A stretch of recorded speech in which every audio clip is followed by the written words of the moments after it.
Bonjour, moi c'est Antoine Guérin. Je travaille chez PâtureSens. Je fais du conseil et de la formation en gestion de pâturage sur le secteur de l'Orne, la Mayenne et la Sarthe, où j'accompagne différents éleveurs dans la gestion de l'herbe. Là en particulier, chez Antoine et Caroline, je les ai accompagnés dans la mise en place de leur pâturage tournant dynamique en système de traite robotisé. Bonjour, Antoine Billon, GAEC Ferme du Colombier à Tuffet dans la Sarthe.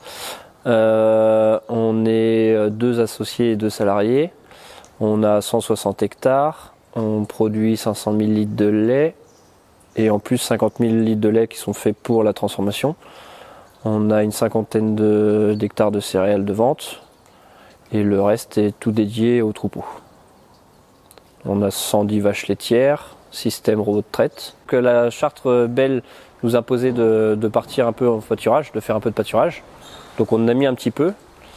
Et après, à un moment donné, il nous fallait ramener pas mal de cash dans la ferme, le BE, augmenter le BE assez rapidement. Donc on a décidé de partir à l'herbe, de diminuer les charges. C'était soit on diminuait les charges à son maximum, soit on poussait plus les vaches.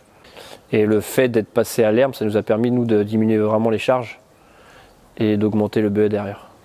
La pratique qu'on a utilisée, c'est le pâturage tournant dynamique. Okay. On s'est lancé là-dedans. Donc ça a 2 avantages, c'est que ça donne du repos. Moi, ce que je trouve, c'est que ça donne du repos et donc plus de pousses d'herbe sur nos parcelles. Et dans notre système robot, ça incite les vaches à sortir dehors. On a organisé le pâturage avec une porte de tri à la sortie du robot. Donc les vaches passent au robot, elles se font traire, elles arrivent au bout du couloir sur une porte de tri. Et là, on y a mis des horaires. Donc quand on est en 100% herbe, on en sort les vaches à 23h30 dans une nouvelle parcelle et à 12h30 le matin. Ce qui nous permet, avec ce changement de parcelle, de ne pas aller chercher de vaches et de ne pas en pousser. Ouais, avant on était quasiment 100% holstein avec quelques jerseys et là on a 65% d'holstein et le reste en jersey. Et on s'aperçoit que les jerseys sont quand même plus adaptés à pâturer, à marcher beaucoup. Parce qu'on a un système où ça marche quand même beaucoup, ça marche beaucoup. Et les holstein perdent plus d'état que les jerseys.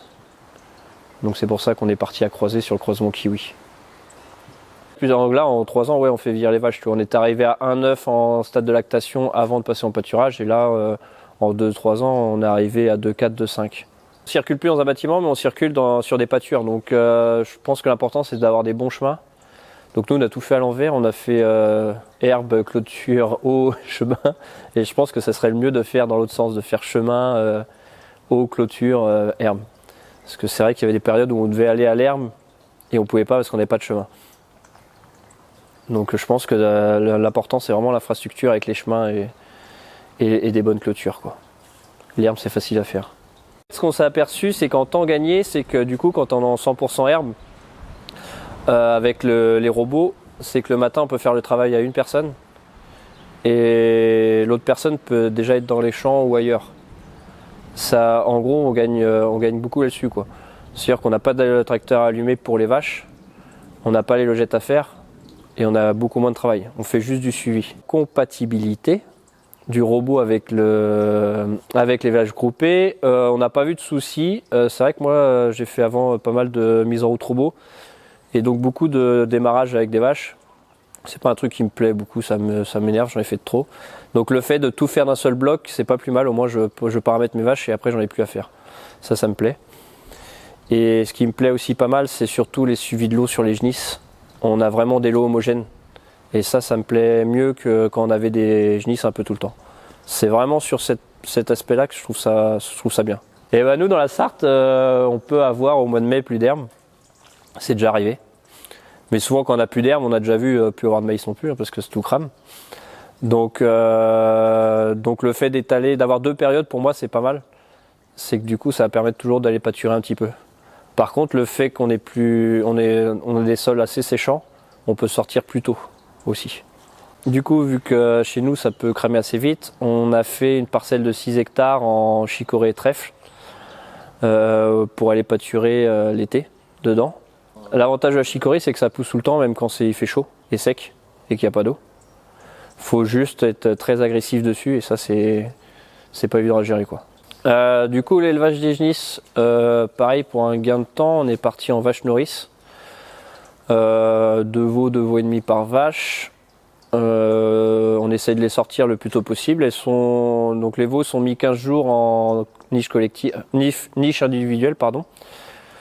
Ils sont mis en niche individuelle. Au bout de 15 jours, on fait des lots de veaux qu'on met avec des vaches.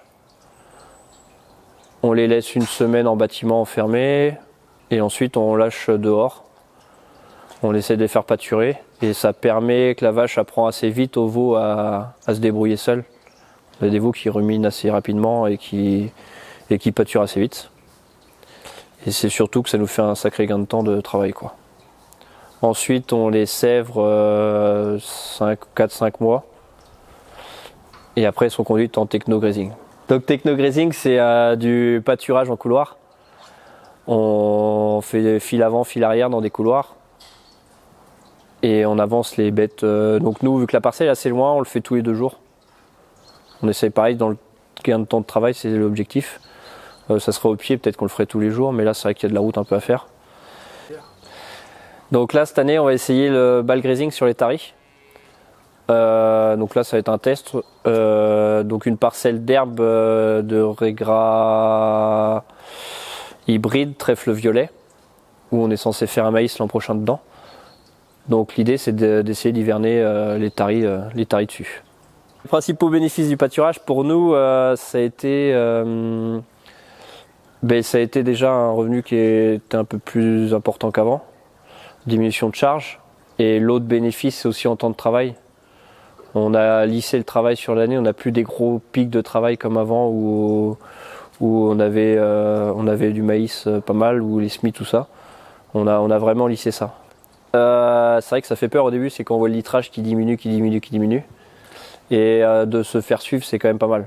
Ça permet de voir qu'on ne fait pas forcément d'erreurs et qu'on va dans le bon sens. Parce que je pense qu'on peut faire pas mal d'erreurs quand même et c'est pas de se lancer comme ça dans le pâturage, quoi. Se faire suivre, se faire aider, aller voir, de voir pas mal de choses, quoi. Il y a des défis même toujours aujourd'hui, on est encore en transition.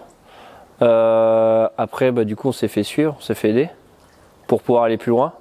Parce que nous, le défi majeur, c'était le robot de traite. Il n'y a pas grand monde qui sait pâturer avec un robot de traite. Vraiment en 100%. Cette année, on a réussi à fermer le silo du 20 mars au 4 octobre. Et donc en système robot, il n'y en a pas beaucoup. Donc on s'est fait aider par PâtureSense pour ça.